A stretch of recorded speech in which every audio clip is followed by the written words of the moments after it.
Hey nerds, welcome to the Nerd Rundown Presents Comedies. Today we'll be talking about one of our favorite genres in the business, the comedy genre.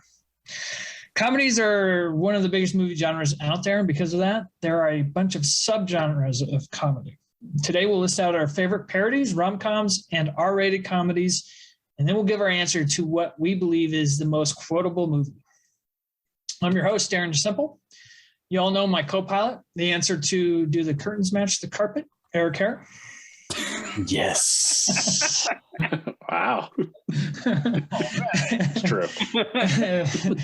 And then we have the man who hates Luke Skywalker, and that's all that needs to be said, Big Morg 3000. I love Lamp. We also have our cartoon porn fan, Jason Sparks. Say hi to your family. Warn me if you're going to introduce me that way, dude. I got nothing. Really, it's just adult cartoons is what they're really called. But when he says I like adult cartoons, you never know what he's talking about. I refuse to be clear about that. All right, gentlemen, let's broaden our minds on comedies. Like I said, there are many subgenres, and I wanted to have multiple comedy episodes, so we picked out a few of these subgenres to list out. And I want to start off with parodies, one of my more probably favorite subgenres of the comedy genre. Probably the last time I hopefully say genre in this whole episode, but probably not. Anyway, parodies. Let's start off with my co-pilot, Eric. What are your top 3 comedy parodies in this genre? All right, top 3 comedy parodies. I did not go with a theme within a theme on this one. Okay. Even though last week I did kind of lock into the 80s. This one, and I could have, with the exception of one, my number one kind of knocked it out of there. So number 3 on my list is Mel Brooks's Spaceballs. I was going to say if we all have one, I think that Spaceballs is on my list. If Spaceballs is on your guys' list, I think we can all give our little insight on that, and we don't need to cover it when we get to our list. So this is a good example of that right off the bat. So go ahead, Eric. Yeah. So Spaceballs is it's Mel Brooks. Amazing. What else can you say? So it's Mel Brooks, and you're going to get everything that comes with Mel Brooks. It's got John Candy, Bill Pullman. It's just awesome. I mean, and Rick Moranis steals this movie. Just steals it with his dark helmet. Absolutely, he just is so good. So good in that movie. The comedy is great. The pacing of the movie is great. They do a great job, with Mel Brooks, of course, is, he's 2 or 3 different characters, where they talk about the Schwartz, it's like, it's just great stuff. I mean, the scene where he's yogurt, and he's the fact that they just panned Star Wars perfectly. I mean, just absolutely perfectly. And even some other stuff too. I mean, the alien scene, at the restaurant, it's all, it's just, the dude in there, the chest thing comes up and goes like, somebody call an ambulance. The guy says, ambulance, my ass. Get this man some Pepto-Bismol. Hello, my baby. It's so ridiculous. Just great stuff. Mel Brooks doing Mel Brooks stuff. So Spaceballs. I mean, and right from the get-go, the absurdity of how long the ship is, and how long it takes for that ship to go over. Because in the first Star Wars, the thing goes over, you're like, oh my gosh, this thing is gigantic, and they do the same thing with this, except it just keeps going. I know it's underrated how funny that scene really is to start it off, and John Candy as the Chewbacca role. Barf, half dog. My best friend. He's so good, and his little ears moving around. Yeah. But Bill Pullman plays Lone Star. I was going to say. Yeah. I just got him confused with And the Star Winnebago. the Winnebago. I think the most underrated character is Pizza Face, though. Pizza the Hut. Yeah, Pizza the Hut. Yeah, Pizza the Hut. That's it. Pizza the Hut. when his little sidekick dude licks. You're delicious, boss. It is one of the most infinitely quotable movies of all time, and it's just a joy to watch every time you watch it. I see your Schwartz is as big as mine. See how well you can do it. Great stuff. So I really like when he slices the camera guy or the Oscar guy. He did it. He did it. When they captured the stunt doubles. Yeah, right. It's Mel Brooks' genius writing. One of the best is when they're combing the desert. That's classic. They cut through the two guys with the hair pick. Classic. Oh, shit. Yeah. I literally quote that weekly. Yeah. Oh, it's easily it could be an answer for the most quotable movie ever. So what's the rest of your list there, Eric? Yeah. What am I looking at now? You're looking at now. When will then be now? When will we Soon. We cannot go back to then. Yeah, we cannot go back to. All right. So number 2 on the list is Airplane. And like I said, I could have stayed in the 80s. I really could have taken number 1, but yeah. So Airplane, you had coming out of the 70s and stuff. You had all this disaster porn stuff that kind of was very popular. The airport movies, where you have these devastating plane crashes and all this different stuff. Towering Inferno, and for Zucker and them to come up with Airplane was just spectacular. I mean, Leslie Nielsen is just amazing as the doctor in it. Surely Strike. You can't be serious. Yeah, just great Don't stuff. call me. The fact that you can put Mrs. Cleaver in the back of the plane and say, "Stewardess, I speak jive," And, Yeah, I know. I know there's some definite parts. The lady's freaking out, and the whole line of people trying to, there's like people wanting to slap her in the face and shake her. Like, get a hold of yourself, There's a whole line of there's a whole line. and then every time that the striker character sits down and talks with people, they end up killing themselves. Like the old lady like hangs herself, and then the Japanese guy like stabs himself. Yeah. Because he's like telling the sob story and everything. So whenever I go to take a drink and I spill it, I still say I have a drinking problem. Right. I mean, Kareem Abdul-Jabbar is the co-pilot. That is just absolutely brilliant. It's like, no, my name is Roger Murdoch. I'm the co-pilot. He goes, I think you're great, but my dad says you're lazy. He grabs the kid. Hey, you tell your old man to try dragging Walton and Lanier up and down the court for 48 minutes. Just great stuff. So, good one. So Airplane is Airplane number 2 for sure. So and then number 1 for me is Austin Powers. So I'm a huge, I have it on my list. I'm a huge James Bond fan, and I think we talked about it in a couple of previous episodes. Really have my hats off to Mike Myers for really lampooning what had degenerated, or had kind of degraded itself into almost a parody of itself in real life, and so for him to kind of force them to reset the whole series and be like, this is what you've become and this is where we are. I mean, the Dr. Evil So good.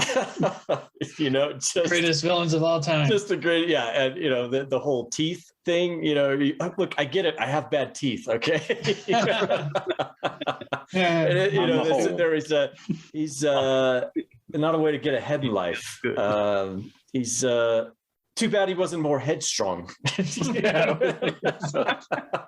$1 million. $1 million. You know, like that's not a whole lot of money these days. No, not at all. So and you know, the whole series that they did ended up being really, really good. You know, I think I like two more. Two was really good. Gold Member was okay. You know, it was okay. I think we were starting to get a little long in the tooth on that one, but two introduced Mini-Me. Yeah, when you got Mini-Me, that was, you know, it was exactly you in every way except 1/3 your size. The shadow tent scene is one of my in the theaters where I was crying laughing scenes. Oh yeah, that shadow tent thing is hilarious. So good. So good. Got the mini Mr. Bigglesworth. I mean, I loved what's the whole Seth Green where they go into the therapy. They go into the therapy thing, and he says, "What can I say? My father was a relentlessly self-improving lingerie owner with low-grade narcolepsy and a penchant for buggery." He goes through the whole thing, and the whole thing, everybody's just like, and he goes, "Actually, the kid's quite astute. I am trying to kill him." You know. Well, I love when they capture Austin. Scott's just like, "Look, I got a gun in my room. I'll go get it. Pop them both. Be done with it." And he's like, "No, that's not how these things work. That's not how this works." Yeah, there's got to be that cynical person. Well, I think that's a good transition to you, Mort, for your parodies. Yeah, because I had Austin as number 3 for me. I won't go more into it because obviously we covered that one. So for number 2, I had Scary Movie. Yeah. 1 and 2. I know. So I'm putting them together. I like them both, but you know, that was one of the first real hardcore spoof movies where they just took Scream and made a spoof of it that I really liked, and it was in the horror genre. Everything about it was funny. Anna Faris her character is fantastic in it. Then it's just everything about that movie is just so good. I have it number 2 on my list. It was Scary Movie 2. Yeah, Scary Movie 2 I think is my favorite. I mean, everybody knows the guy with the hand and yeah. My turn. Take my hand. Take my strong hand. Give me the other hand. That's so good. Wrong hole, fool. Yeah. You know, the ways the stoner character gets me every time. Oh yeah. He gets rolled up into a giant blunt. It's such a good movie. It's so good. So my number 1.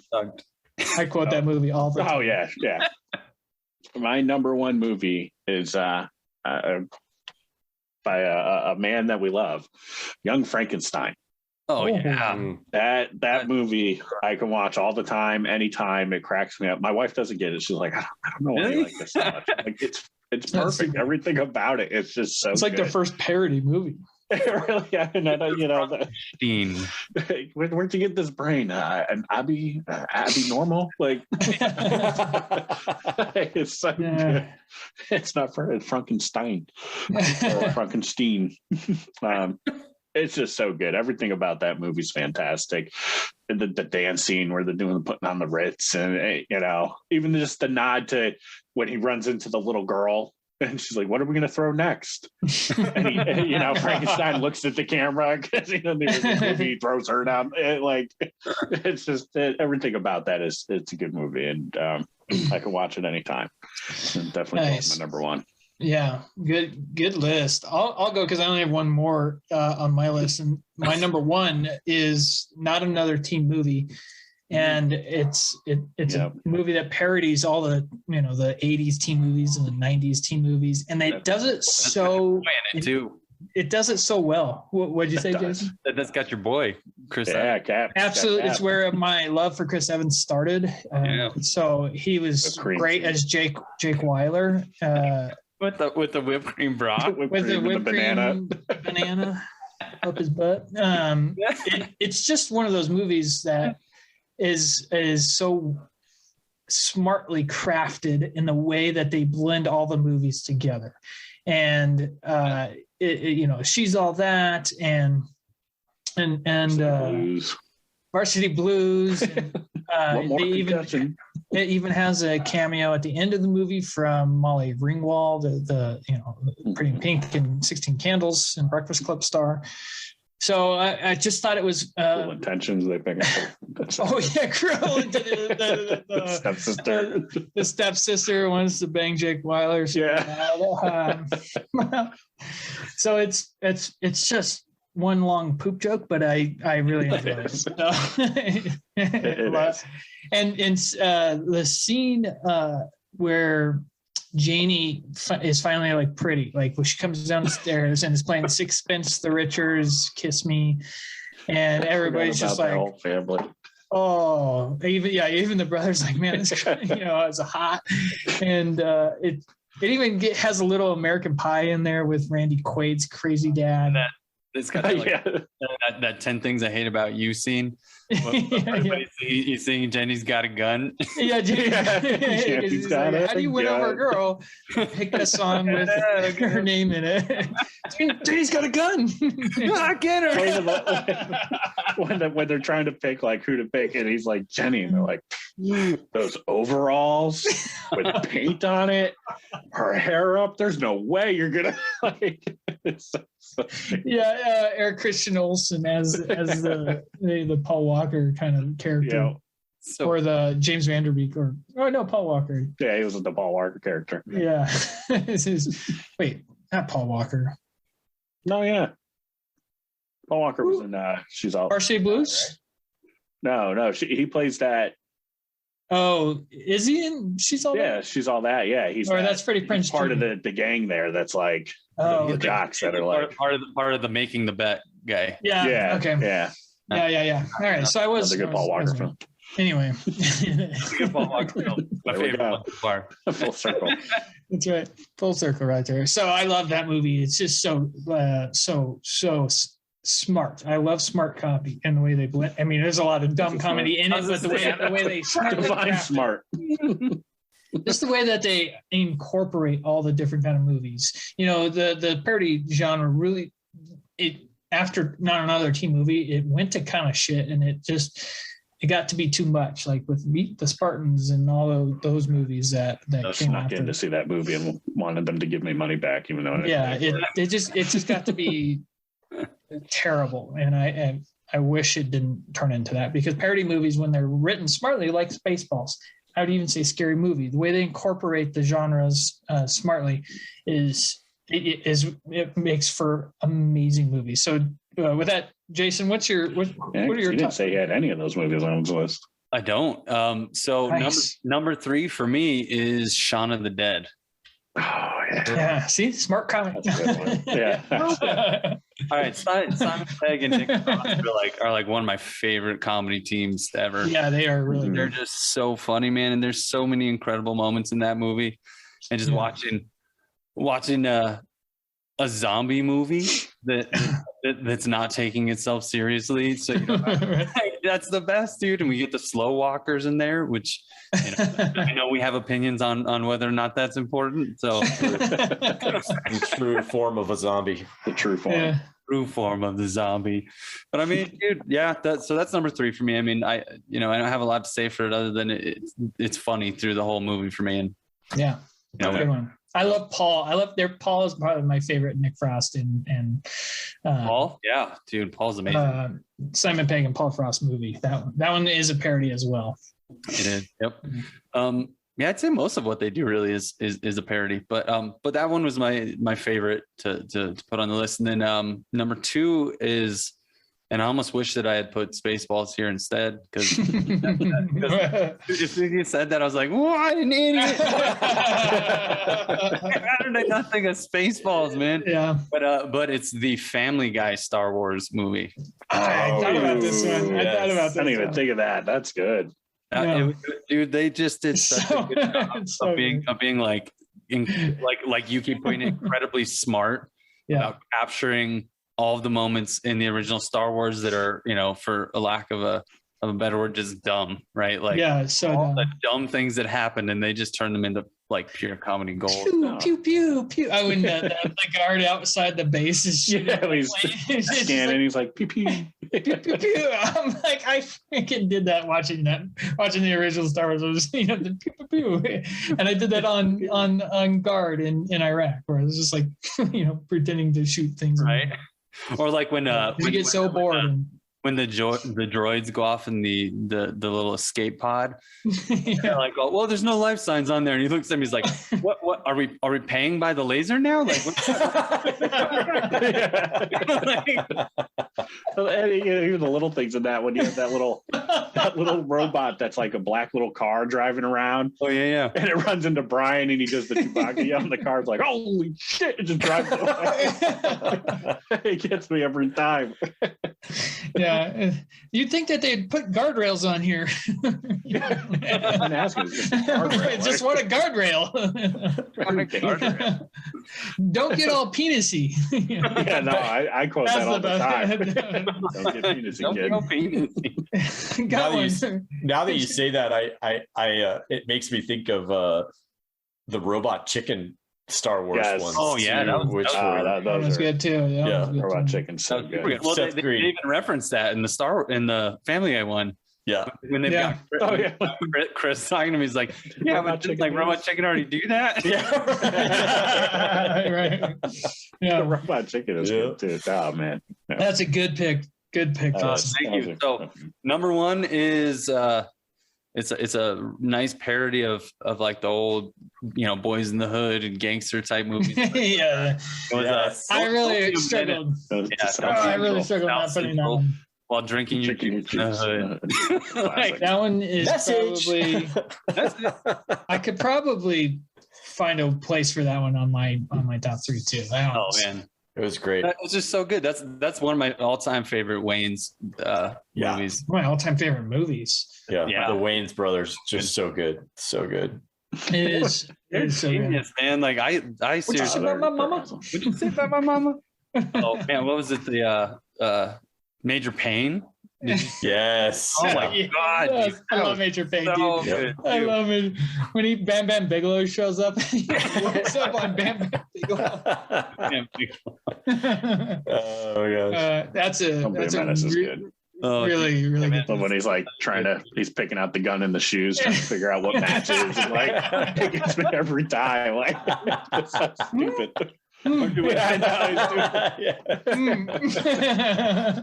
so good. When he shows up to meet his dad, and his dad's younger than him.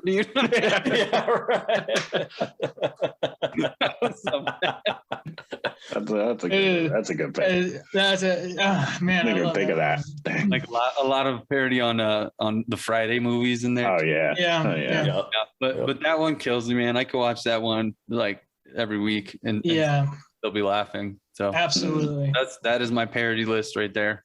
That one is definitely a great honorable mention. And one other honorable mention is Jay and Silent Bob Strike Back is a favorite of mine. Oh, dude, that's on my it's on my list somewhere else. Mm-hmm. Yeah. It's in okay. Can't wait to hear which $15, little man.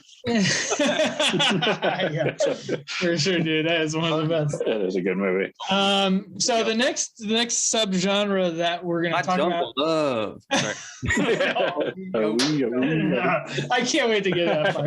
I can't wait to talk about that movie. So I'm glad it's somewhere else on the list. Yeah. The next subgenre is rom-coms, and they're like, nerd show talking about rom-coms. I actually love rom-coms myself, but when a rom-com is good, it's a classic, and everybody's a nerd in their own way. If you like rom-com, if you're a rom-com nerd, let us know. I'd like to hear what Morgan's rom-coms are. And see where this list goes. So for me, a rom-com was anything where somebody fell in love. So Die Hard. Well, when you think rom-com, it doesn't even matter what you fell in love with, as long as as long as you fell in love. All right. So this was actually tough because there's a lot that I consider in a rom-com category. So for me, number 3, I have Wedding Crashers. Yes, dude, that's such a good one. Because that is just it's a movie that I quote all the time. Vince Vaughn and Owen Wilson. Ouch! You're on my hair. I know, like they're fantastic together, and the whole little subplot with the creepy brother and everything about it is so dude. It's in my R-rated comedy. Yeah, it's in my R-rated comedy. I was debating on where to put it, and I was like, no, I'm going rom-com with that one. It was in my rom-com. It was my number 4. Wedding Crashers is just you're right on with that one. It's just good. Number 2, I have The Princess Bride. All right. I consider it a rom-com. Yeah, sure. Yep. It was on the bubble. It was on the bubble for me. Mm-hmm. Yep. That is, I mean, that's a classic. You don't really need to say much about it. It's everything about it is. It's great. perfect. The whole, it is. It is a perfect movie. It is an absolute perfect movie. Like get from start to finish. Anybody want a peanut? Keep using this word. I do not think it means what you think. Inconceivable. Jackson, my kid the other day even goes, he said something about the six-fingered man. He says, what about, is it like the six-fingered man, Dad? And I was like, brilliant, dude. Brilliant. I know, like that's awesome. That's awesome. My oldest son, our first Halloween with him, he was like, I don't know, man, he was less than 6 months old, and he had lost all the hair on the top of his head, but he kept all of it on the side. So my wife and I dressed up as the Dread Pirate Roberts and Buttercup, and we dressed him as Vizzini. That's awesome. I need to see that picture. I'll have to show you guys, but it's like the best. We got this like little tiny wine like glass for him to hold, and he's just like bald on top. He's the best. Everyone knows not to get involved in a land war in Asia, but the most second best note is never go in against the Sicilian when death is on the line. Yeah. I think that's one you give it to a whole episode. Just easily. It's a classic movie. It is. Classic movie. I'm glad it made it somewhere on this list. Now, my number one of my all-time favorite movies, The Wedding Singer. Just I watched love that the other day. It's such a great movie. It is. It's so good. Everything about that movie is fantastic. Amazing. Definitely Adam Sandler in his prime in that movie. Everything like I went to making the limo driver go through the court. She's like, never comes. She's like, of course I'm gonna hire him. He's your friend, and he's the only limo driver here. Like, I just like that fun. Hey, maybe you should take off the Van Halen t-shirt before you jinx the band and they break up. I know, like everything, even just that scene when they introduced her to oh my god, I'm drawing a blank on her name. Drew Barrymore. Yeah. When he introduces the limo driver and he goes, he's going to give it to you real good. He goes, when we first met, he said you were going to get it. Yeah, you were going to get it. What was I going to get? Where am I going to give it to you? You didn't even know it. Yeah, you didn't know it. I was just going to quote that. Yeah, that started the Drew Barrymore Adam Sandler movie relationship, I do believe. Yeah. Oh, Mondays, aren't you going to miss Miami Vice? Summers. Reruns. And just the little stuff in there, like when he picks her up after she's thrown up, they open the door to the DeLorean, because it's the 80s. And of course, he's got to have a DeLorean. The Miami Vice theme is like blasting out, Oh my gosh, this is so good. That is such a good movie. I actually almost had it on my list, but I also kind of like last week, I really love 50 First Dates. And I was like, all right, I'll use that as they cancel each other out to put in another movie. But with The Wedding Singer is up there with one of the all-time greatest endings as well. I love the Billy Idol. Yeah. Get out of my way, Billy. You don't tell Billy Idol what to do. What's the Mile High Club? When he's singing that Love Stinks. I love when he's singing Love Stinks. He's going through when he's doing his whole thing. He's like, well, pretty much all of table 8 over there.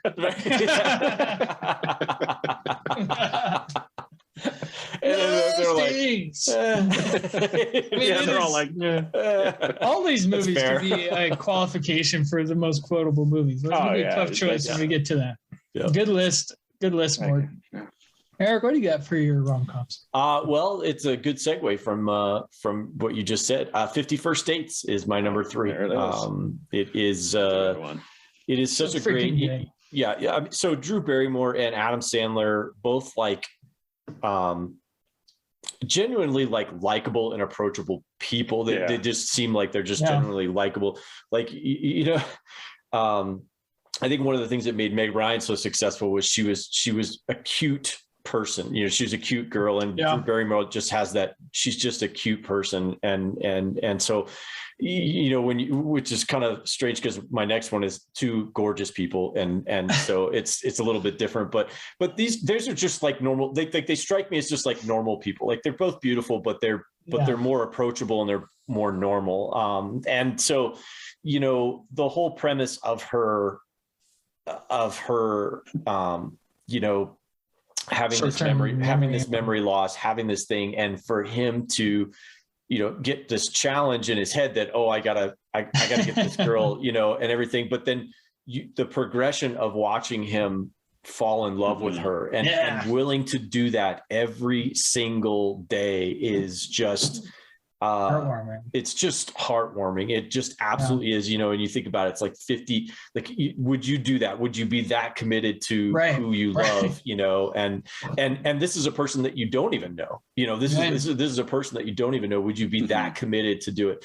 But hands down, Rob Schneider steals this so amazing. He's so great, man. It's so good. The Ohio State bird. What's the info, Daddy? It's the Ohio State bird. Which I saw that movie with my Army buddy Tipton, who is from Ohio, and I think he shit himself when he heard that line. I think he was so blown away by it. But anyway, that's so she beats him with the. It's got way more heart. Yes, and Wedding Singer had a lot of heart, but 50 First Dates is like way more heartwarming and a great freaking pick. He's Adam Sandler's so smooth in that movie too. He really is. Sean Astin enough. I was just gonna say that. No, I thought you were gonna kick his ass, steroids, bro. Steroids. And the lift that he has during it, is just so great. It's just so great. I thought you were gonna kick his ass, Daddy. And the constant use of the did you know the walrus has the second biggest penis? That's such a good movie. It's so good. Yes. Oh man, but Rob Schneider is so good, especially when they make that video for him. When he's playing her. When he's playing her. So funny. It's so good. That's a good one. So number 2 on my list is How to Lose a Guy in 10 Days. So I have seen this movie a lot. I've seen this movie a lot. Like I don't think I've seen that one. So tell me about it. It's my wife's. It's one of my wife's favorites. I mean, it's one one of my wife's favorites. She loves. It's my number one. Is it okay? All right. Really? So, wow. So, well, you know what? Then I'll pitch it to you. Then you talk about it. Then and we'll chime in on it. So it's number one for a couple of reasons. Number one, it's a good rom-com. But number 2, it's a movie that we watched in Iraq and Baghdad on a portable DVD player about this big. And it just was one of those times in the Army where you got together with, your buddies at nighttime. We were sleeping outside. This was in 2003. And, you could get pirated movies over there. And there was a few things we watched, but How to Lose a Guy in 10 Days also stars Kate Hudson, who is Brett's favorite woman of all time. And so Brett loving this movie, loving Kate Hudson, we're all together as Army pals under the stars at night in Baghdad, kind of a bonding thing. And it just always will have that special place in my heart.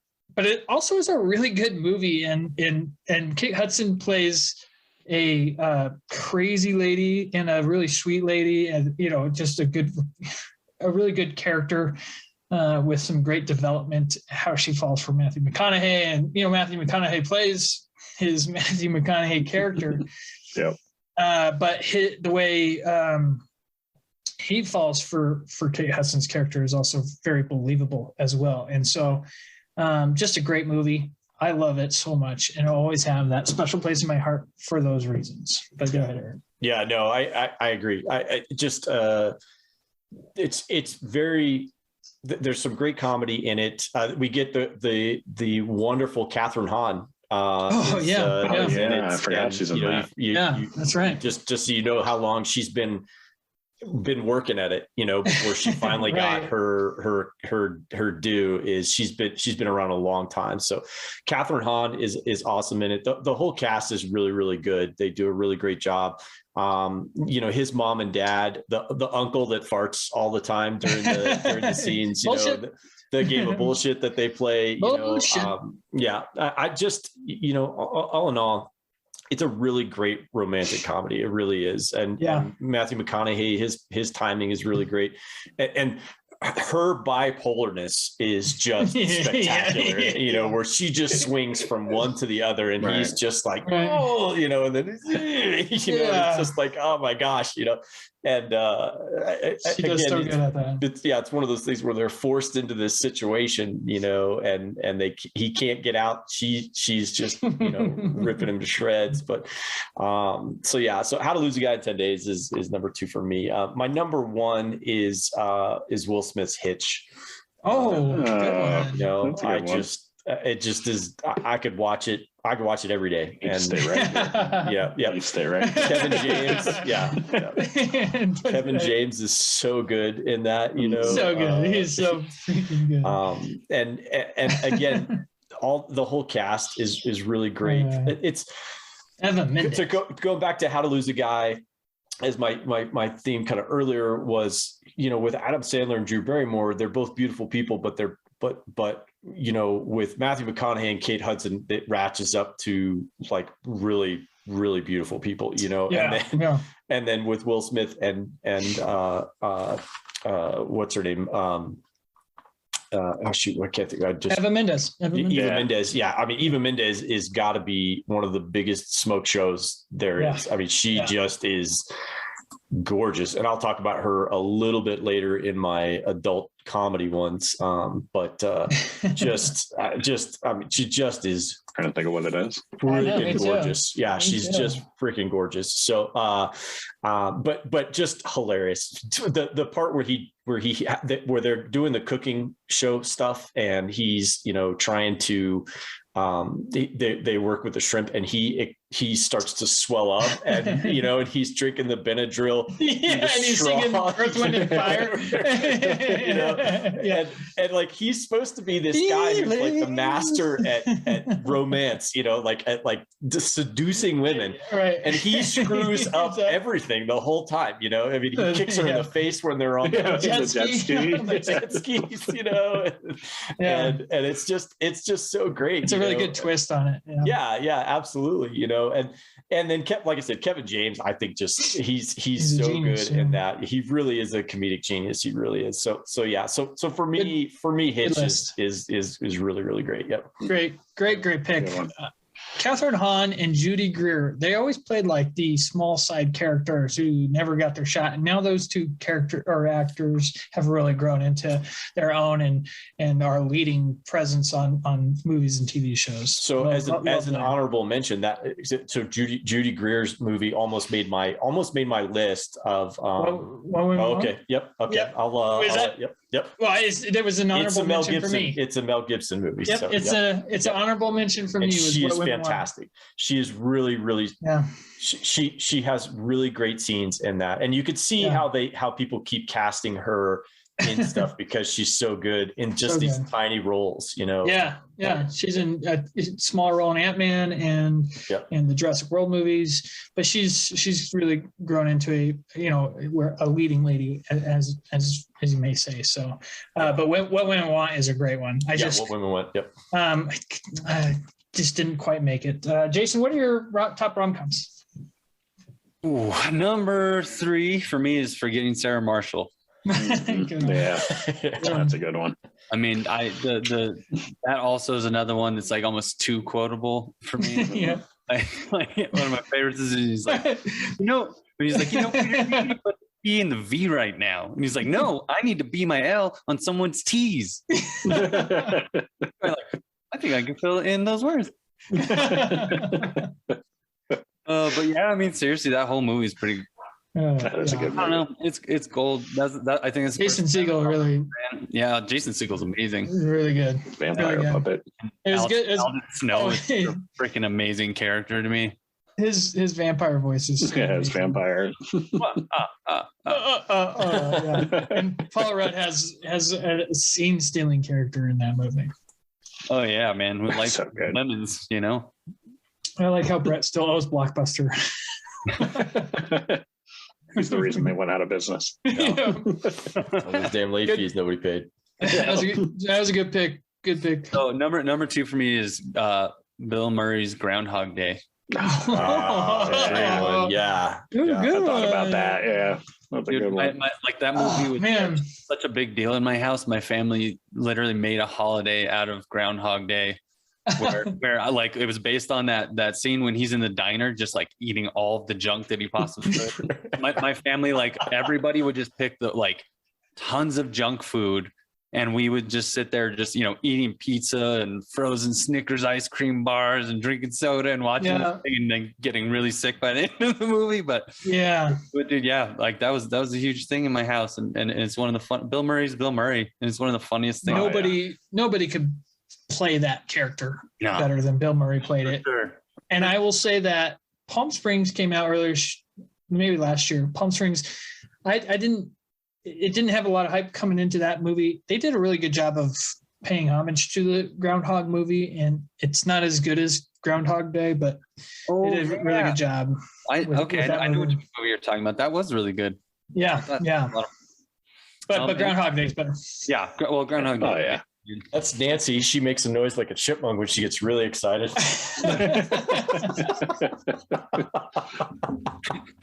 I love that. That's a movie you forget how funny it is until you watch it. But number 1 for me is the movie This Is 40. Oh yeah. Oh yes. Yeah. That was all right on my list too. Was it? Yeah. Oh man, Yeah. I seriously, And for R-rated too. yeah, seriously, that is one of the funniest things I've seen. It's long too. It's like a 3-hour movie or something. Yeah. And But the story they're telling of it's so different from most rom-coms. so relatable. Because it's so my God, dude, like all of us are so like relatable. around that point in life where Getting you're not married, like having kids. yeah, but you're not trying to fall in love with someone new anymore. Right. You're Right. Trying to stay in love. Yeah, You're trying to stay in love. Yes. So I think it just speaks to me a lot, right? As far as like just where they're at in their lives, but also, dude, it's so funny. So Leslie funny. Mann is probably one of the funniest like female comedic actors ever, and I don't think she gets the credit for it. But no, she doesn't. when I was Her husband overshadows her. Yeah, I guess technically, even though she's the one always on screen, right? Right. Judd Apatow, and like their kids are the ones that play her kids in the movie. Yep. With her and Paul They're Rudd. so funny. The whole thing with Lost is so funny. Yeah. Yep. But Uh, it's just like endlessly quotable. I wouldn't even know where. oh, to it's and Is that the one where they go to the principal's office with Melissa McCarthy is the other mom? no. Am I meant because I'm pretty might be. Paul Rudd. Oh, it might be. Yeah, It might be. right. Now that you Yep. say that, yeah, Yep. it might be. Now that you say that, yeah. I think I hadn't seen Melissa McCarthy in anything before, so I think Yeah. that's where the first time I'd seen her in anything. Right. So yeah, Right. Yep. Yep. But dude, like that moment where she thinks that he's having an affair and shows up and he's doing like fantasy football or fantasy. Yeah, That's right. That's right. Oh my Yeah. God, dude. Or he's just playing video games on the toilet. Yeah. You know? That's part of best part is she was more upset with him for doing that. Right. She doesn't get. But that's like husband and wife stuff, Yeah. like everybody can relate to that, Totally, yeah. I love that. Do you want to have sex? I don't know, kind of constipated. Do you? And he's like, well, now, yeah. That's what she goes to. She's in the bathroom and she's got her shirt open and she sits down. Yeah. It is one of those movies that Banana and I freaking love because it's so relatable. And she opens the door when he's pooping. He's like just playing video games on his iPad. Yeah, right. Never want to come out and spend time with us. Good stuff.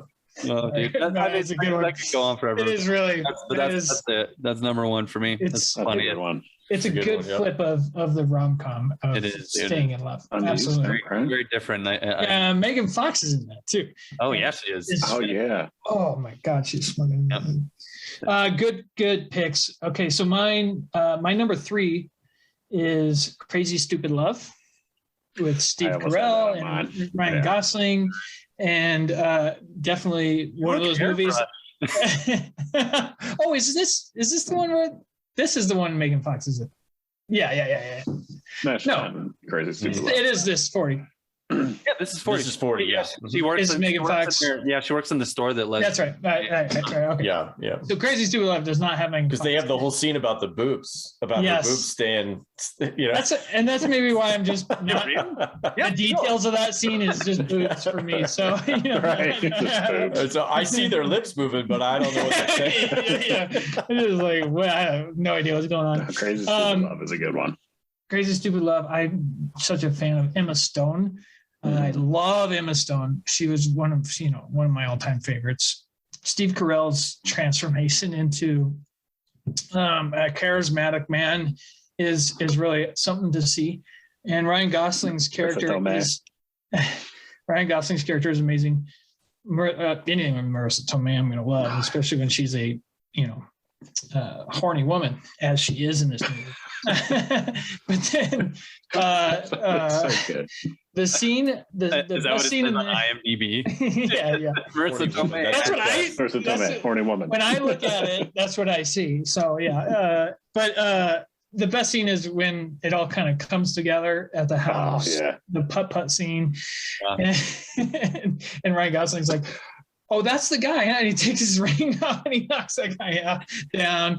It's just one of those classic, like, it all falls apart scenes of all time. I love the scene where Emma Stone goes back to Ryan Gosling's apartment for the first time. And, they're trying to, like, get down, but they just aren't. That part's not what is jiving. It's just that they're the other parts of their personalities are really that conversation and then they do the dirty dancing scene. So I love that movie. That's such a good one, dude. Cal, what are you doing here? In fact, I probably should put it number 2. Honestly, So good. Number 2. Who does number 2 work for? Do work.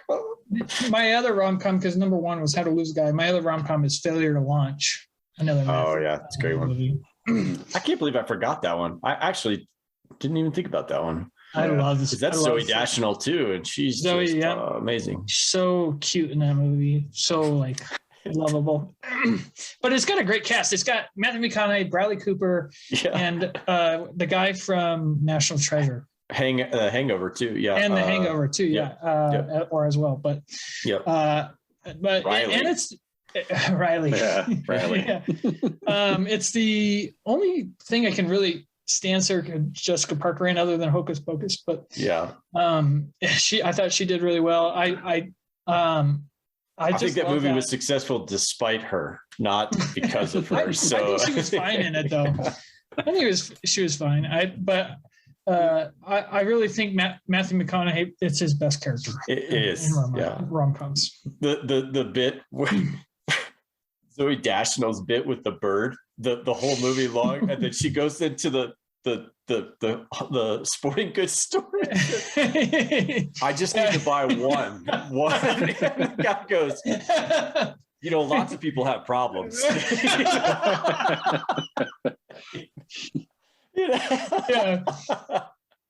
And she's kind of oblivious to what he's trying to help her. She's got no idea what he's saying. She's like, I just need one. Yeah.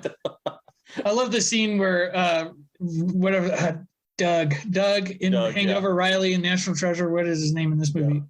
He sees Zoe Deschanel first, or the first time he sees Zoe Deschanel, and it's a slow motion, and she just is shooting the paintball gun and drinking a beer at the same time. And it's just like, this is how I feel every time I see Zoe Deschanel. So I get it. I relate to that. And that Justin whole paintball Bartha. Scene. Yes, Justin Bartha. Thank you. Yeah. The whole paintball scene is really funny. It's really great. Yeah. Really great. So I love that movie, Failure to Launch. You know who steals that movie though? Besides Zoe Deschanel? Terry Bradshaw? Terry Bradshaw. Terry Bradshaw for sure. Just my naked room. My naked room.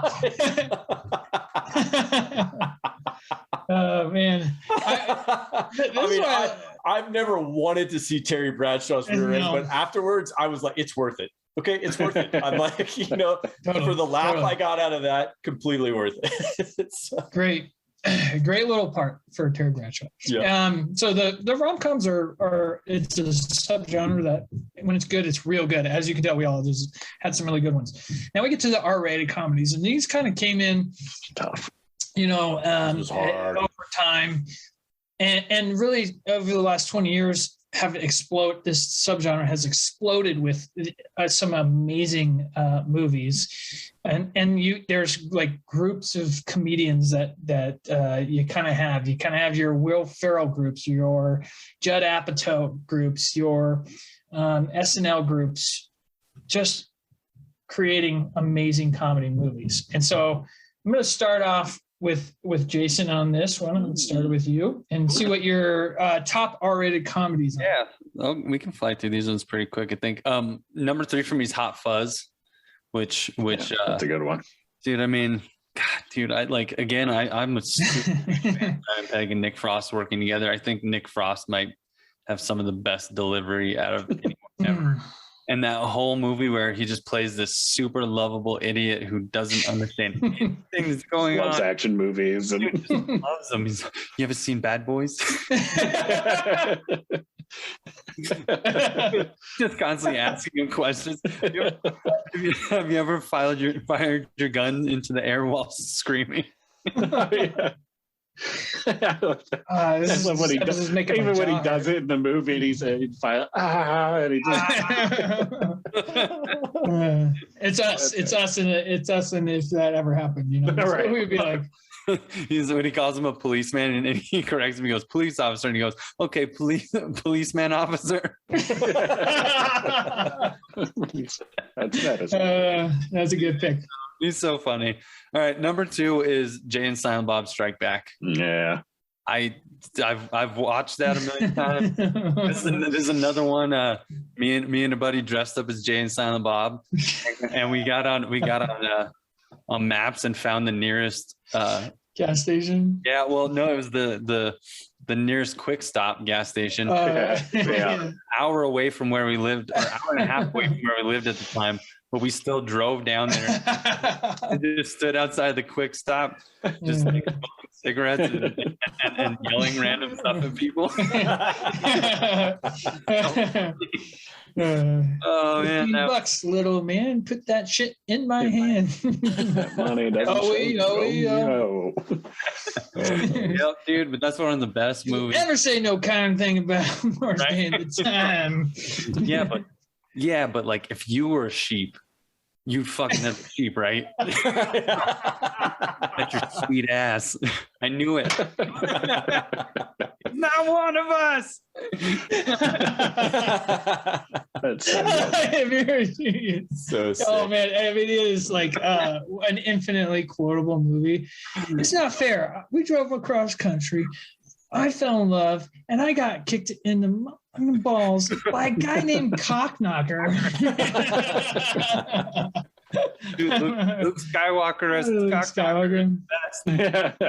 It is. It's and just one of those they have movies. So many insane celebrity cameo. Oh yeah. man. Oh yeah. I don't even know that I could list them all off if I tried, but like it is so good, dude. It's so good. It's So again, I could do this. I could do that movie for a whole episode, but take a the time. book says so, right?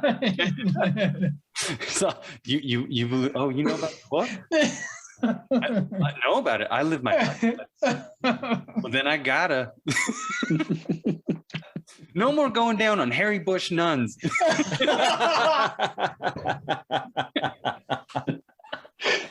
such a good movie. I haven't watched that in a while. I was a senior in high school and worked at a restaurant and went and saw that after my shift with my friend at the time, Ben Razon. And I don't know if I ever laughed harder in my life. Oh, for real. They did the reboot, and I actually they didn't even release it in theaters. They went and did this like little like small theater tour. And they did one in Fort Collins, and a buddy and I went up there and saw it. Oh man, it was amazing, dude! Because Kevin Smith and Jason Mewes talked to everybody like and did question stuff for like cool. an hour and a half. That's cool. Like, Oh wow. Oh, that's awesome. Moviepoopshoot.com. What the heck is the internet? What the fuck is the internet? I love that line. Affleck was the bomb in Phantoms, you know. Affleck's the bomb in Phantoms. And then applesauce, bitches. Dude, all right, so number one is Deadpool. Oh, yeah, that's a good one. I swear I had no idea what that was going to be like when I went to see it. Yeah. I saw it on opening day, which was Valentine's Day, so went on a date.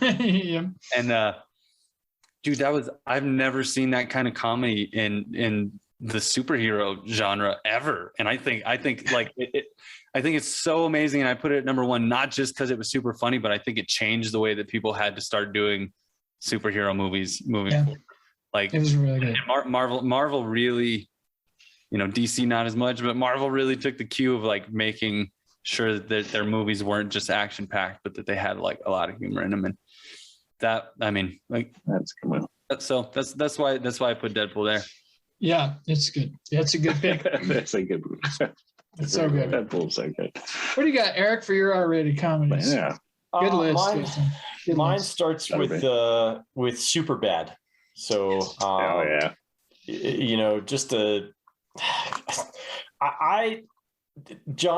Jonah Hill, Michael Cera, they were so good. I mean, just the whole McLovin, you know, like when you one of the greatest characters of all time, and how it was either that or Mohammed. Why the hell would it be between?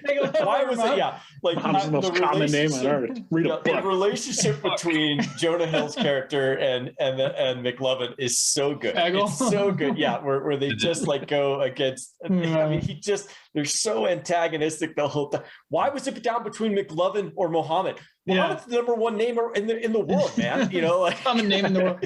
Which is it's going to Iraq. I can tell you that if you guess Muhammad for a person's name, you will be right 2 out of 3 times. Yeah. It's like I related to that line so hard, and when I first saw it, I about died when I heard it. It was so great, and you know, like even the smaller cast stuff, you know, where you had Seth Rogen and what's his name as the Bill cops, Hader. you know, Bill Hader as the cops, you know. Oh no, it's so good. Police. I mean, he's so fast. He's like the fastest kid alive. It's not on your leg, man.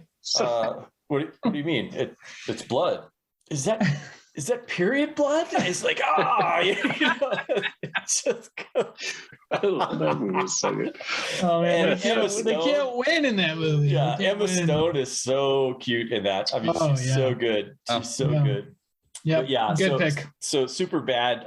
Superbad is my number 3. Is that movie as good without McLovin?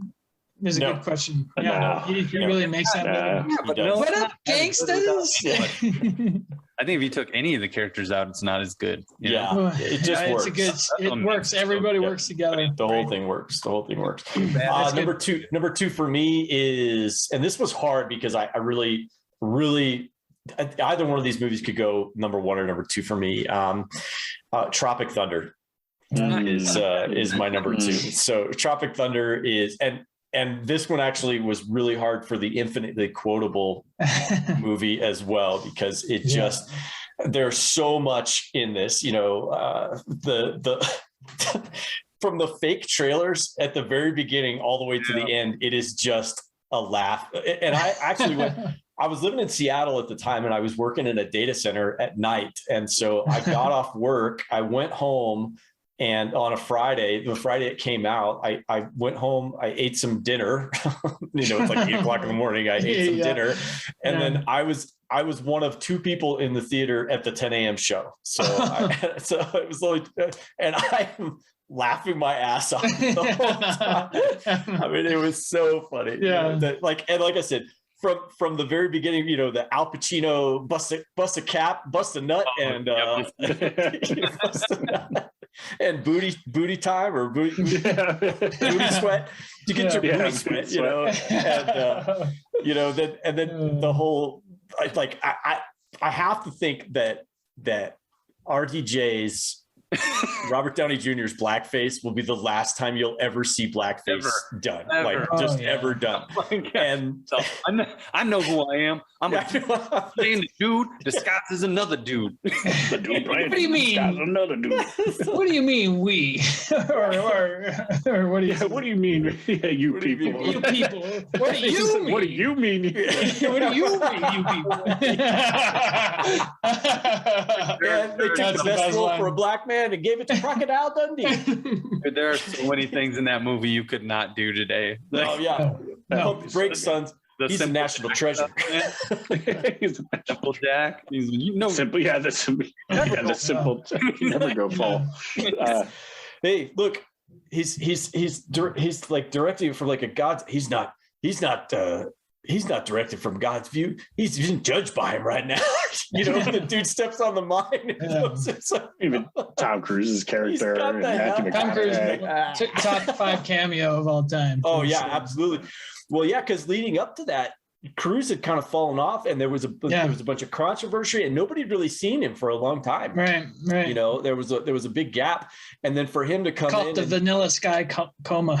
yeah, you know, and he gets into. He got into that role so perfectly, you know, so perfectly. Those big hairy hands of his. He's an amazing dancer. I still crack up when you see Ben Stiller running across the bridge and that little kid's like stabbing him in the back. The whole Simple Jack storyline is just you retarded, huh? You know, you like the dumbest motherfucker there is. You know, like you drink it, you're catching farts in the bathtub with your mouth. You know? Yeah. That's something. And then he says, you know, you didn't know the rule. He says, Forrest Gump, or what does he say? He says, Sean Penn, I am Sam. Seem retarded, act retarded. You know, he's like walks away empty-handed, and then he says, Forrest Gump. Now that's how you play it. He says, seem retarded, act retarded, not retarded. Walks away with Oscar. So he said, UFO retard. Just awful. That's how you play it. Yeah, it's just awful. So anyhow, Tropic Thunder, just good one. Brilliant comedy. For me, like my number one, we're swinging back to Eva Mendes in Mark Wahlberg and Will Ferrell's The Other Guys. Yeah. Which is one of the funniest movies I think I have ever seen in my entire life. Like I laughed. So my kids the other day, they said, do you know what I'm thinking? One of my daughter goes, you know what I'm thinking? And I said, aim for the bushes. Aim for the bushes. That gets me.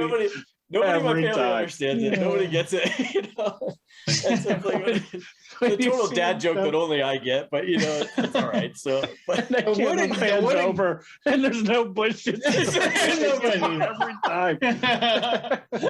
And What a Gun is like such a funny part of that movie that it doesn't get enough credit for. And Michael Keaton is. We will have sex in your Prius. We will. I love when Mark Wahlberg meets his wife, and he's just like, It's just like the whole time. Confused, like, so. I like Mark Wahlberg learning stuff to impress his girlfriend. You learned to dance to make fun of a kid in your neighborhood? Yeah. You learned to do that ironically? that's so good. Oh my gosh. Good pick. Yeah. It's underrated. It's an underrated Will Ferrell movie for sure. Oh, totally. And the cast is a banging from like top to bottom. You know, like everybody in that movie is super good. You know, Samuel Jackson and The Rock, for God's sakes, DJ's in it, and you know, but honestly, it cracked me. Mark Wahlberg's character in that movie is, to me, really underrated, and the whole so different from anything else storyline off to the side of Will Ferrell's character being this guy Gator who ran a prostitution ring in college. No, you were a pimp. Yeah. I don't know. Gator's bitches. It's so like it's so cheesy. It's also like it plays its cheese to perfection. Especially Mark Wahlberg's character. Good list, Eric. Good list. Don't go chasing waterfalls. Yeah. Michael Keaton. Yeah, dude, Michael Keaton. You realize it's another TLC quote. You don't understand it. No. And I remember. I think we've told this story before, but Michael Keaton's whole backstory for that was that he thought that he had taken his daughter to college and she made him listen to a TLC album the whole way there. And so now he's got these songs in his head and he doesn't know where they're coming from. Like he does, you know, so that's why he's saying it. It's a good story. I mean, Michael Keaton is one of the greatest. Oh yeah, he's one of the best. Where are your top R-rated comedies? Yeah, I gotta say that this was very, very hard to put together. There's so many that I could have put on here that anyway, so my number 3, I have Team America. Oh man. That movie still gets me. I know again, it's another movie my wife hates. It's genius. Everybody has it. It's so genius. Everything about it is so genius. Matt Damon. I know, the Matt Damon. But it's like you know, they're like, oh, and if you get caught, use this to kill yourself, and he slides over a hammer. You know? And it's just, or like, I love how their safe code, like if you're in trouble. My jaw's hurting this episode. If you're in trouble, is to go like that. When they're chasing him and he's in the back seat, and they're like, look at this guy, he's taunting us. Oh my god! Everything about that movie is Alec Baldwin and the Film Actors Guild. Oh yeah, the Film Actors Guild. Fag. That movie is just that is a great movie. The whole monologue of the dicks, pussies, and assholes. Go YouTube that scene. Go YouTube that scene. That is such an amazing scene. So oh my God. Even just like, I never thought there would be a time in my life where I'd be laughing at a puppet sex scene. It's so ridiculous. It's so ridiculous. It's so over the top and wild. Everything about that. Even just that, like when they're squaring up to fight and they go run at each other because they're puppets, they're just like, can't do anything. It's such a good movie. That is good. Great pick. I can't make love to you unless you promise you'll never die. I will never die. I will never die. Oh, that's so good. Good pick. Really good pick. My next one. This is tough. The Hangover was almost here, but I put This Is the End. I love that movie. I love the over-the-top versions of themselves they are in that movie. Everything I've never about seen it. This one. Dude, it's so good. Even Paul Rudd showing up in the beginning with the bottle of champagne as the world's going. Dude, Michael Cera at that party. He's all coked up. That is such a good movie. And, I love the part where kicking Danny McBride out. So they give him the gun, and he immediately grabs the gun and goes, and starts trying to shoot everybody there. They gave him a fake gun. I love that guy so much. I need to see this movie. Oh, it's so good. Don't they kick Aziz Ansari into the pit when it's into the pit? It's just, the whole movie is great, and especially the surprise cameo. I won't, so you got to watch it, but the surprise cameo of somebody on a leash is fantastic. Oh my god, yeah, dude, that's so funny. It's so good. Now, my number one all-time favorite movie, because of how they do it and what it really is and who they're picking on and what they're picking on in it, is Blazing Saddles. Oh, I think that is one of the best comedies ever made. Oh, yeah. And, and the whole point of it is they are picking on the white people in the movie. Oh, totally. Yeah. Like that's the whole point of it. And it's like, I crack up every time when they're in the jail cell and because he would, Gene Wilder was the fastest hands alive, and he's like, yeah, take a look at that. He's like, oh, steady as a rock. Yeah, but this is my shit. Like it's, or when they got to blow up the dynamite, and they're like a mile away, and he's like, he just gets his revolver out. He's like, I got this, and shoots the dynamite. It was just so over the top, and everything about it was just perfect. And the way they pick on how dumb the people are, like when he holds himself hostage, he's like, I'll do it. He's crazy. He's crazy. He's gonna do it. He's gonna do it. Won't somebody help that poor man? It's so ridiculous. That was genuine, authentic wilderness gibberish or frontier gibberish. That's gotta be at least, like, that's at least a third Mel Brooks film. Oh yeah, I mean, everything about, like when they're in the quicksand and they quick get a rope and they pull out the hand cart. Whew, almost lost a good hand cart. They're still in the quicksand, where he does I can't remember the when they give Mel Brooks's character the ball on the paddle, paddle. Like, this thing is just, I can't, that's a great movie. Everything about it is good, and it's just, again, Mel Brooks. Yeah, I mean, he's the king of parodies for sure, and you can definitely make a case for any movie of his to be on. Oh yeah. Supposedly he's making a History of the World Part 2. Which I think the first one was actually called History of the World Part 2, wasn't it? The first one was called History of the World Part 1. Was it? And they had a preview for it. They had a preview for History of the World Part 2, which includes one of my favorite scenes, which is the Jews in space. And so you had the Jews flying around in these little stars of David. That's right. And then they, of course, have like these Palestinian terrorists, trying to kill him. Oh, he's fantastic. And I'll have to look that up for the second one. But good list. I'm glad somebody picked Blazing Saddles, because I think Blazing Saddles may be the highest rated parody of all time, and it needs to show up somewhere on any of these lists. So, for my list, I have number 3 is Game Night, which stars Jason Bateman and Rachel McAdams, thank you, and Kyle Chandler and a bunch of other people. Really great cast. It really, one of the more surprising, it looked good, and I think we went and saw it around. I came out around Valentine's Day. We went and saw it, and it blew us away how funny that movie is. And Jason Bateman is a comedic genius. He's great in anything he does, and so he deserves a place on the comedy show for sure. So Game Night, number 3 for me. Number 2 is The Hangover, the first one. Great.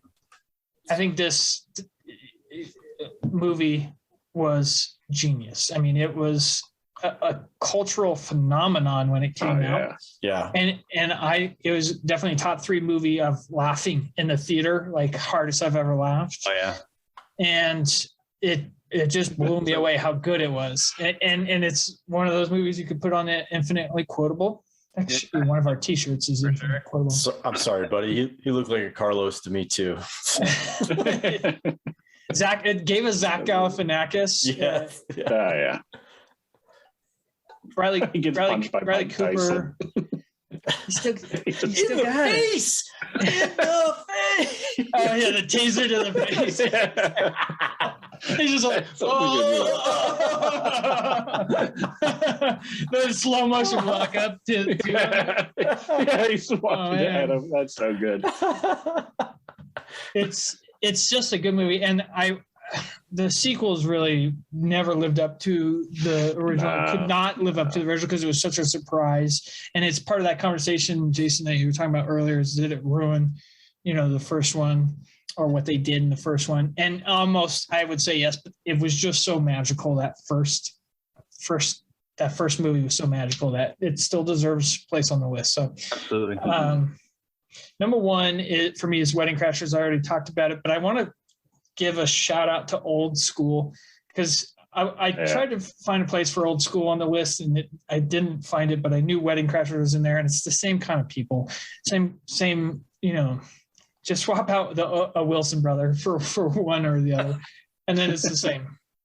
But Wedding Crashers is a movie that I will watch whenever it's on, and I will laugh every single time for every time I watch it. So it's my number one of all time. Sex sandwich. Did you motorboat him? You motorboat son of a bitch. What is wrong with you? What's wrong with me? What's wrong with you? What's wrong with you? You're because some hot broad showed your cans. Get over here. Grow up. He's like, take off the white wig. Stop judging me. Stop projecting, you projector. It's my first Asian. It's my first Asian. Meatloaf. I know what she's doing in there. I was poisoning her.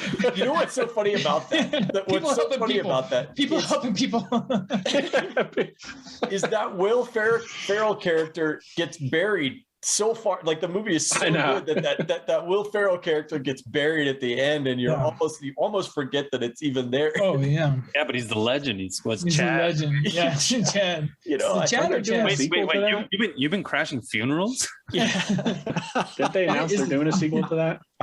They are. I heard they are doing a Wedding Crashers too, and I'm really afraid. Yeah, I'm really afraid. I know. We'll see. Please. I don't want it. The racist grandma is funny. It's got Christopher Walken. I mean, I know.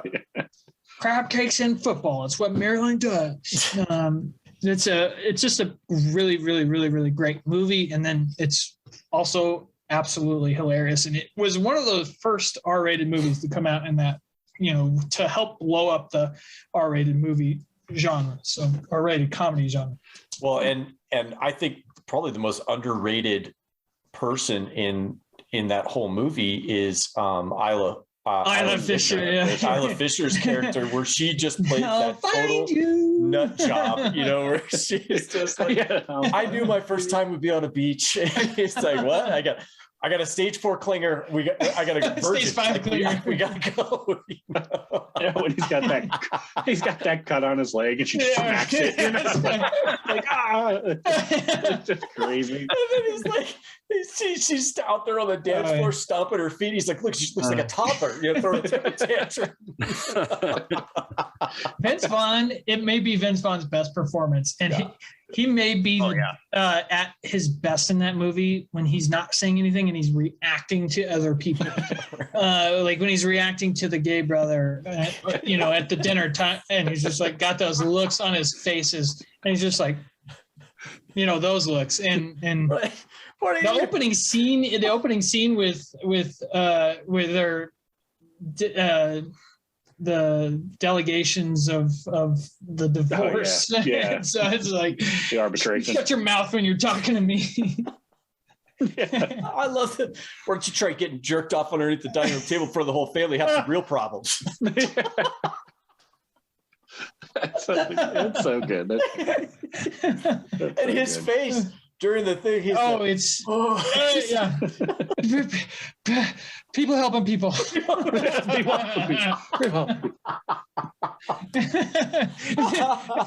It feels so good.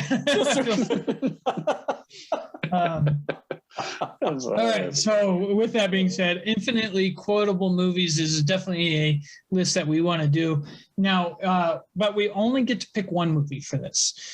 So when we say this term, and we're going to put it on a t-shirt one day, infinitely quotable movie.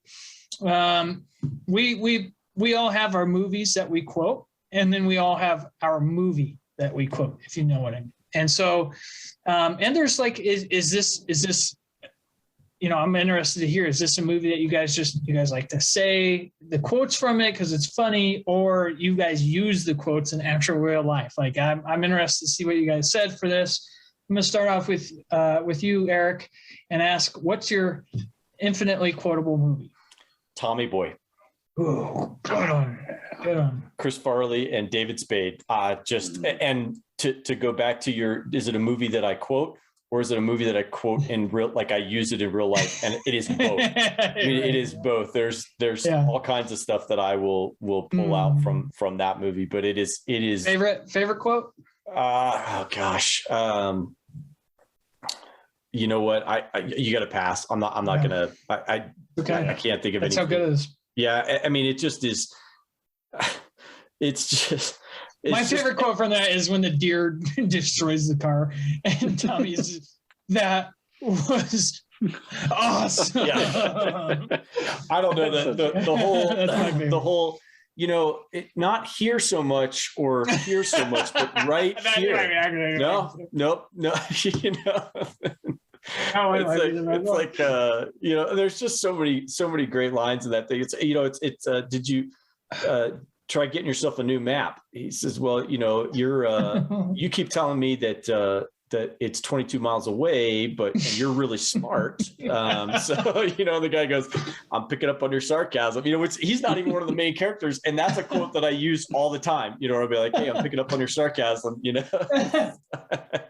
You know, but the bit with Dan Aykroyd where he says, you know, to chill your marbles out to Rob Lowe's character, you know, and it's like, I can't believe you've been cow tipping before, you know, get ready to live. Stick my head up his ass, but I'd rather take the butcher's word for it. Yeah, right. That might be the best one. Yeah. That's a good pick. You could stick your head up a bull's ass. You could stick your head up a butcher's ass. No, that's he's trying to. The way he messes it up is right. Yeah. When he's doing the break example of the God. I'm on fire. He lights the car up. We don't like take the big dumb animal. No shit from anybody. I use the big dumb animal quote all the time. You know, it's like Tommy. You know, it's when they're on the airplane and stuff, and he pulls the thing on the thing, and he's like, ah. Oh, man. Hey, lady, there's a whale on your boat. Quit playing with your dinghy. That was just that one. Or shit, I just had a good one. I don't know, but that is a really, really, really great pick. Oh, we don't take no shit off of anybody. No. If you've ever had a talk on the radio and you say niner, you will just always automatically get did I hear a niner in there? Niner in there? Going from a walkie-talkie. We come from a walkie-talkie. No, it's cordless. It's a great. I'm really glad that made it onto one of our lists. So, Morgan, what do you got for your infinitely quotable movie? Yeah, you know, this is one that we did talk about already, and it's super bad. When it came out, I was in college, and it was just a movie that, oh man, it resonated. It was just everything about it was so good, and I'm not every day that I'm probably saying something from this movie, not like an everyday conversation, because I mean, how often, you know, is this stuff coming up? But it's just one of those, like, when you scratch our back, we'll scratch it. The funny thing about my back is it's located on my cock. I think it's so stupid that and they just like and to be like what that kids of that age say, you know. I know. Like, how's it going with the ladies' club? And it's not the going I'm worried about, but the coming. It's just so stupid. I love that movie. The quotes I think I'm in. How old are you? Old enough? What? The party? It's a party. Oh, no. Those eyes. It's like that. Those eyes. Like having two cocks. If one of your cocks could kill somebody. That whole scene where he's like, where Seth is like imagining the old lady. Yeah, they're stealing the booze. Yeah. Enjoy your remaining years. I will enjoy fucking Jules. That's a great movie. Yeah. When they break up the party. Like, oh no, 5 minutes, the police. Good one. The way Good Seth pick. talks about his mom, about Evan's mom. I can't believe you get to suck on those tits. That's a good one. The Vagtastic Voyage. I think which port site I'm gonna go to is the Vagtastic Voyage. It's like perfect time because then it could be like a bowling site. They won't know. Is it Jonah Hill's character that passes out and knocks in a stone down? Yeah. I've had my own moment like that. Went down to Tallahassee for a night in the Army and partied at Florida State after parties, and was definitely at the point where I couldn't do anything more, and just literally in the middle of talking to a girl, just passed out. and I didn't hit her in the face, just so you know. but it was one of those moments I wish I could have back. So it's a good movie. It's great pick. We could be great pick. mistakes. It is infinitely quotable. Those are two really great infinitely quotable movies. Jason, what is your infinitely quotable movie? I'm just gonna repeat Jay and Silent Bob Strike Back. Yeah. Yeah. I use quotes all the time in real life, and of course, you know, get to do things like this and talk to people and quote it and laugh about the stuff that I can't get away with saying in real life. But Right. you know, but I mean, even just like dumb things like Chris Rock's like, "No, you're the man, and that's the problem." His racist director. Yeah. Are you the man? That's the problem. Put some boogers in my coffee. But yeah, Shannon Elizabeth and Eliza Dushku in that movie. So The master of it. I like to use the I think I just filled the cup. Yeah, that's a good one. Okay, good one. I mean, that's that'll be always earlier. That'll always be one of my favorites. Yeah. All right, so for my infinitely quotable movie, I had Anchorman in there as my most infinitely quotable movie, and one that I now, being on a podcast, there's a lot of times Anchorman comes up. But I was like, you know what? I kind of wanted to try an outside the box movie for this, and pick a movie that I quote all the time and in real life. And I went with Armageddon as my infinitely quotable movie, which is one of my all-time favorite movies, and maybe the most underrated funny movie of all time. And not a movie you think comedy, but when you watch it, it's nonstop laughs. There's a ton of comedy in it. Yeah. From Steve Buscemi to Owen Wilson to Bruce Willis to Michael Clark Duncan to pork rinds. I'll show you pork rinds. Just one of the greatest quotable movies of all time, and it's hard to pick like an MVP in this movie, but if I had to give it to one, it would be Steve Buscemi, who I think every line he has in the movie is hilarious, and there's not a wasted line from him. But also Owen Wilson's character is really funny. He's like, when he's like, this isn't even outer space yet. We haven't even made it to outer space. Or he's like, this is real hero stuff. Like that's the way I would think if I was in that meeting. Like I would relate to that. But Steve Buscemi's character, Oh man, he is so great. Everything he's in, he's great. Oh yeah, he's perfect in that movie. none of them want to pay taxes again. Yeah.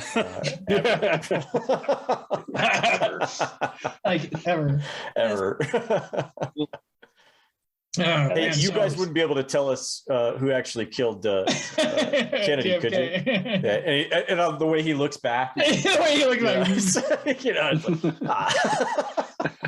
he's just going through a list. He's just like, no. He's got like 19 parking tickets. He's like 19 parking tickets in 30 states. He says the part where he says that he goes. You guys wouldn't be able to bring back 8-track tapes, would you? You know, and he goes, and that's when he looks back. And Max, goes, Max is like, oh man, that's a good movie. Michael Clark Duncan also has like every line of his is really good, and he's like, what what's going on, Harry? Did they find that hole in your anus yet? I'm trying to talk about how these suits keep you on the ground so that if I were to kick you in the balls, you don't fly out. When do we start that train?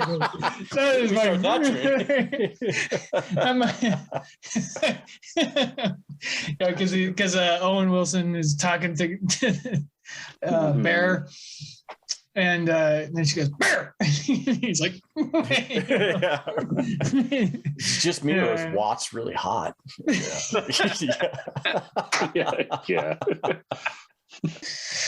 Such a great one, man. That was a tough one, though. The most quotable. There's so many in there. I had Dumb and Dumber. I was like, that's another good one. There's Step Brothers.